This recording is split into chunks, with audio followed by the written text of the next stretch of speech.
한국에서 배울 게 뭐가 있어? 전부 중국 짝퉁이잖아.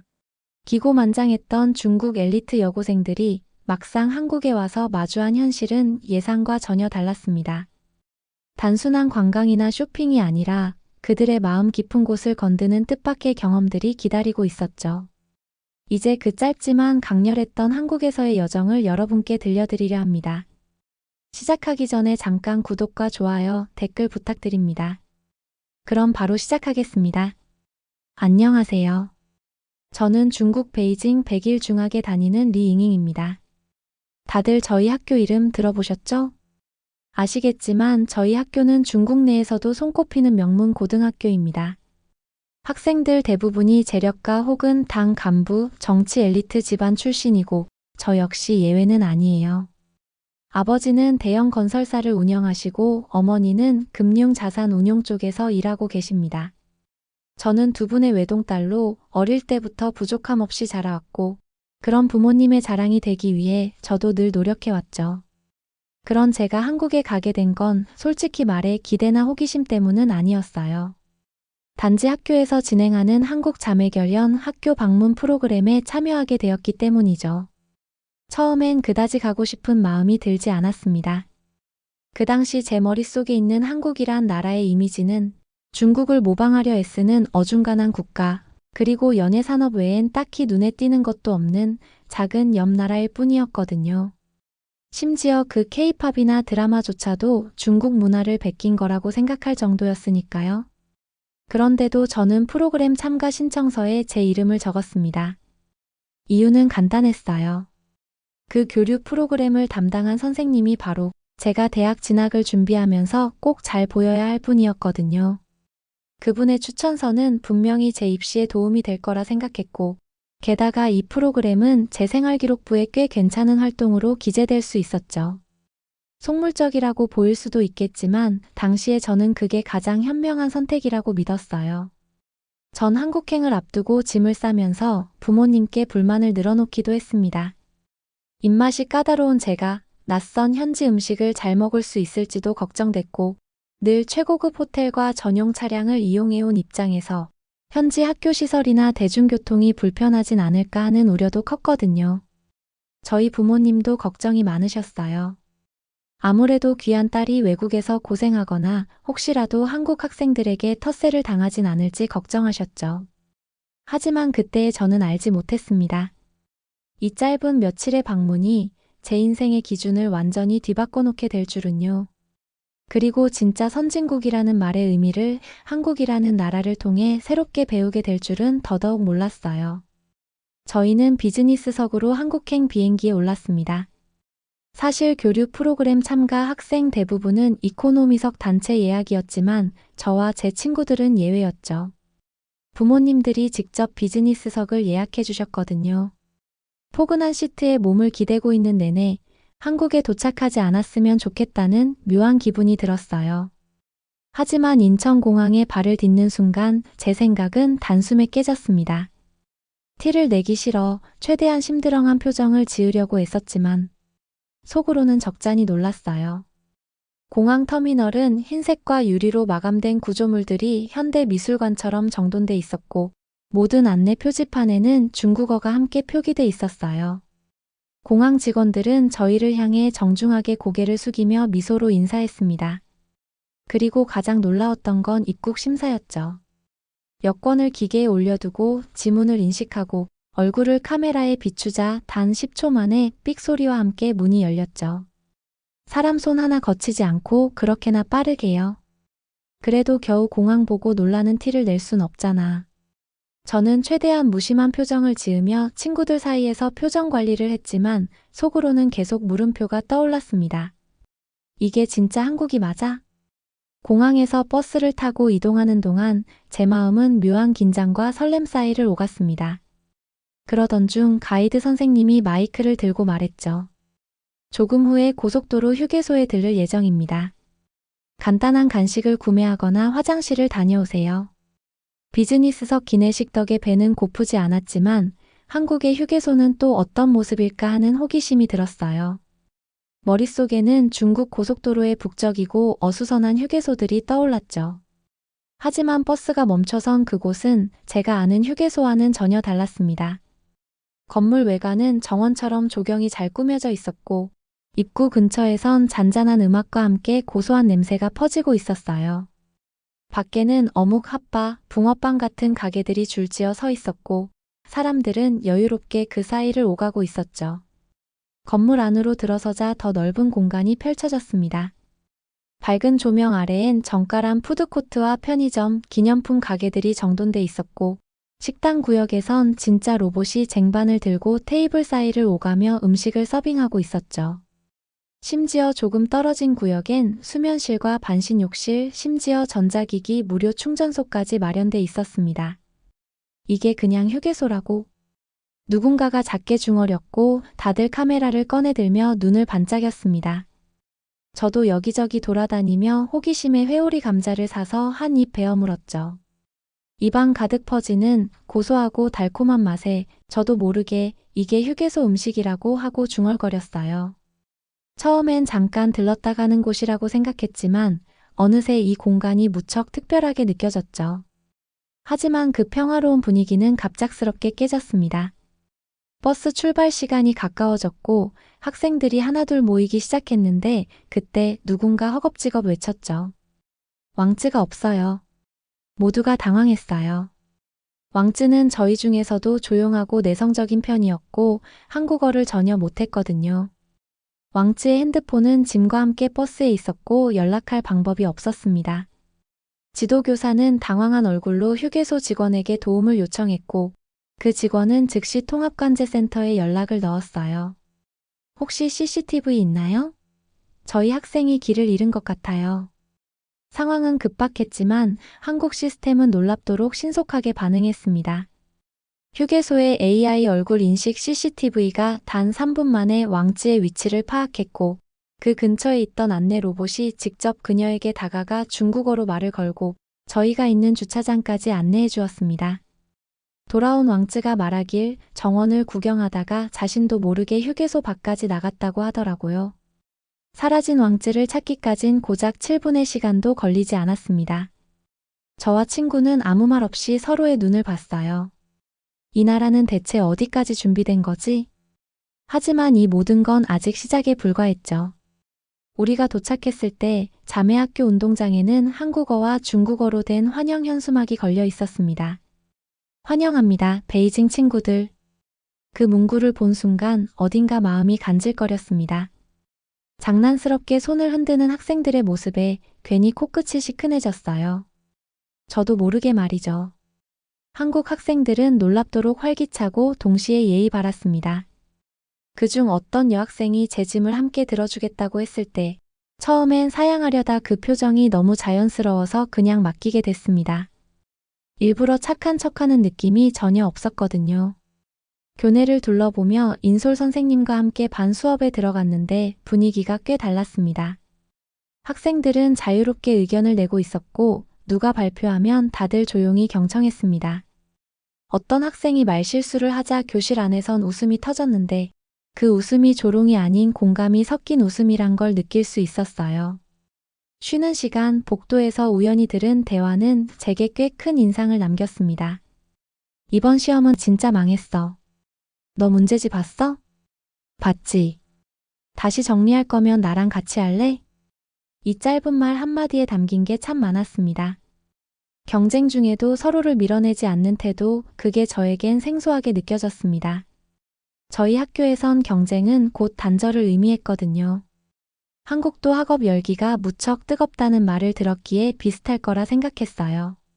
그런데 막상 와보니 이곳은 달랐습니다. 한국에선 경쟁 속에서도 연대가 살아 있었어요.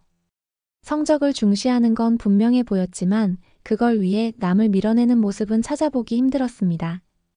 오히려 함께 나아가야 진짜 의미가 있다는 걸 이미 알고 있는 듯 했어요. 저는 그날 처음으로 지적 겸손이라는 단어를 떠올렸습니다. 자신의 부족함을 인정하고 남에게 배우는 걸 두려워하지 않는 태도. 전 그게 한국 학생들의 가장 강한 무기일지도 모른다는 생각이 들었습니다. 점심시간이 되자 저희는 한국 학생들과 함께 급식실로 향했어요. 줄을 서서 배식을 기다리는 동안 저는 낯선 환경과 처음 보는 음식들 때문에 마음이 계속 조마조마했죠. 그런데 한쪽 벽에 게시된 식단표가 눈에 들어오는 순간 마음이 이상하게 편해졌습니다. 채식 가능, 돼지고기 포함, 난류 알레르기 주의라는 안내가 한글과 영어로 나란히 적혀 있었어요. 단순한 정보 제공을 넘어 누군가를 세심하게 배려하는 마음이 전해졌습니다. 저처럼 입맛이 까다로운 사람은 외국에 가면 늘 조심스럽기 마련인데 여기는 그런 걱정을 미리 알아차리고 준비해 놓은 듯한 느낌이 들었죠. 저도 모르게 속으로 중얼거렸습니다. 이건 그냥 배려가 생활이 된 거네. 저는 더 이상 급식에 대한 걱정이 사라짐을 느꼈어요. 배식받은 급식은 맛과 영양을 동시에 잡은 식단이었습니다. 잡채, 제육볶음, 나물, 된장국, 거기에 후식으로 수제 과일 요구르트까지. 색깔도 고왔고 접시에 정갈하게 담겨 있었는데 김이 모락모락 피어오르는 모습에 식욕이 절로 솟았어요. 한국에 와서 이런 경험을 할 줄은 꿈에도 몰랐습니다. 보기만 해도 군침 도는 급식이었고 한 입 맛본 순간 저는 진심으로 놀라게 됐죠. 이게 학교 급식 맞아? 사실 저희 학교도 명문답게 수준 높은 급식을 제공합니다. 하지만 이곳 음식은 맛과 품질 면에서 결코 뒤지지 않았고 오히려 더 뛰어나다고 느껴졌죠. 한국 고등학교는 무상급식이라고 들었는데 이렇게 훌륭한 급식을 무료로 제공한다는 사실이 저는 도저히 믿기지 않았습니다. 음식은 전체적으로 간은 과하지 않았고 재료 고유의 맛이 살아있었어요. 제육은 짜지 않았고 나물은 씹을수록 고소했죠. 한식에 익숙하지 않았지만 저희 학교 급식보다 더 입맛에 맞아 결국 접시를 깨끗이 비웠습니다. 급식실 아주머니는 그런 저희를 보곤 부족하면 더 드세요 하고 과일 요구르트를 추가로 가져다 주셨죠. 번역기를 통해 전해진 그 따뜻한 말 한마디에 음식이 한층 더 맛있게 느껴졌습니다. 급식실에서 한국 친구들과 함께 밥을 먹으며 여러 이야기를 나눴습니다. 그들은 학업에 대한 열정이 대단했지만 단순한 경쟁심에서 나온 건 아니었어요. 어려운 문제에 부딪히면 서로 도움을 주고받았고 실패했을 때는 진심 어린 격려가 오갔죠. 이번 교류 프로그램에는 한국의 전통 문화를 직접 체험하고 유명 관광지를 방문하는 일정도 포함돼 있었습니다. 처음으로 한복을 입었을 때 저는 마치 드라마 속 주인공이 된 듯한 기분이 들었어요. 처음엔 어색하고 쑥스러웠지만 고운 색감과 섬세한 자수, 부드러운 옷감이 제 마음을 조금씩 녹였습니다. 한국 친구들이 친절하게 한복 입는 법을 알려주며 함께 웃는 모습에 저도 자연스레 마음을 열었죠. 그날 오후 우리는 박물관을 방문했습니다. 그곳에서 전시된 조선시대의 아름다운 도자기, 화려한 자수, 정교한 목공 예품들을 한참 동안 바라보며 저는 말문이 막혔죠. 각 작품에는 오랜 세월 동안 쌓인 장인들의 혼과 정성이 깃들어 있었습니다.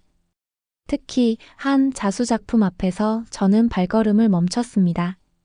그 섬세한 바늘 끝에서 피어난 꽃과 나비 무늬는 단순한 모방이 아니라 조선만의 독특한 미감과 철학이 담긴 예술이었죠. 이건 중국 전통과는 전혀 다른 자신들만의 길을 걸어온 문화구나라는 생각이 뇌리를 스쳤습니다. 또 다른 전시관에서는 왕실에서 쓰였던 화려한 옷과 장신구, 생활용품들이 있었는데 그 디자인과 기술력은 제 상상을 훌쩍 뛰어넘었어요. 수백 년 전 이 땅에 살던 사람들이 이렇게 세련되고 독창적인 미감을 가졌다는 사실에 깊은 감탄이 밀려왔습니다. 지금까지 저는 한국 문화를 중국의 뒤를 잇는 모방 정도로 치부했었죠. 하지만 이 순간 그 생각이 얼마나 어리석고 편협한 편견이었는지 절실히 깨달았습니다. 한국인들은 자신만의 독창적인 예술과 문화 세계를 오래도록 지켜오며 끊임없이 발전시켜왔던 겁니다. 그 오랜 세월 한 땀 한 땀 쌓아 올린 노력과 자부심을 무시하고 베꼈다고 우기는 건 사실 진실을 모르는 사람들의 얕은 판단일 뿐이었죠. 그 순간 제 머릿속에서 오랫동안 굳어있던 편견이 산산조각 났습니다. 그리고 진짜 문화가 무엇인지, 존중이 무엇인지 새삼 깨닫게 되었죠. 박물관을 나오는 길, 제 안에선 뭔가 조용히 무너지고 또 새로 세워지는 듯한 감정이 일었습니다. 앞으로는 더 넓은 시선으로 세상을 바라보자.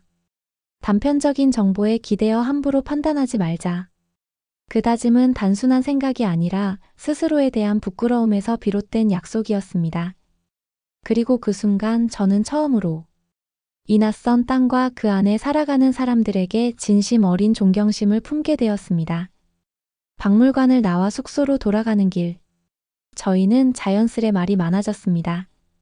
베이징에서 함께 온 친구들과 이런저런 소감을 나누던 중 체니가 조심스레 입을 열었습니다.